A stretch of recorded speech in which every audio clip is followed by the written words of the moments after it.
بسم اللہ الرحمن الرحیم۔ یہ بہت بڑی ڈیولپمنٹ ہے کہ اسلام آباد ہائی کورٹ نے چودھری پرویز الہی کے گھر کو سب جیل قرار دے کر جیل سے وہاں منتقل کرنے کا حکم دے دیا۔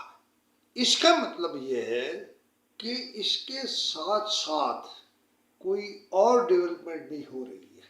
مثلا عمران خان کی اہلیہ بشریٰ بی بی کو جب آپ نے یہ رعایت دی کہ وہ جیل کے بجائے اپنے گھر پر رہیں اور وہ سب جیل ہو، تو میری نظر میں جو مذاکرات جیل میں جاری تھے ان کے نتیجے میں کوئی بڑی ڈیولپمنٹ ہو گئی ہے جو بھی سامنے نہیں آئی، کم از کم میرے علم میں نہیں۔ اور پرویز الہی بھی رعایت کے مستحق ٹھہرے ہیں، لیکن پرویز الہی نے صحت ٹھیک نہ ہونے کے باوجود بہت پکے رہ کر ساری جیل کاٹی ہے۔ لہذا ایک تو سمجھ لیں کہ کوئی بہت بڑی ڈیولپمنٹ ہونے والی ہے۔ ابھی سائیڈ کی باتیں بھی کچھ سن لیں۔ مثلا سابق نگران وزیر اعظم انوار اللہ کاکڑ نے گندم اسکینڈل کی تحقیقاتی کمیٹی کے سامنے پیش ہونے کی حامی بھری ہے۔ میرا سوال بالکل ایک اور ہے۔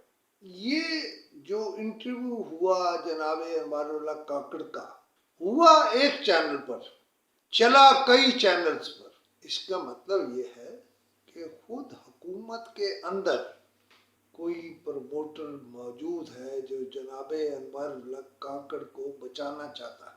یہ بڑی گہری بات ہے اور میرے خیال ہے اس پر جناب میاں محمد شہباز شریف کو سوچنا چاہیے کہ یہ کیا ہے۔ پی ٹی آئی نے تو شیخ وقاص اکرم کو بطور پی ایس سی چیئرمین ان کا نام دے دیا ہے اور انہیں بہت کچھ ابھی اور بھی کرنا ہوگا۔ اور یعنی رانا تنویر کہہ رہے ہیں کہ 2023 سے فروری 2024 تک درآمد ہونے والی گندم کی انکوائری نہیں ہو رہی۔ یہ رانا تنویر کہہ رہے ہیں۔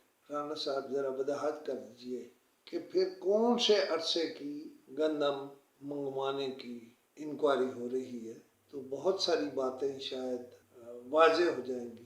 پھر انشاءاللہ کسی وقت اور موضوعات پہ بات کریں۔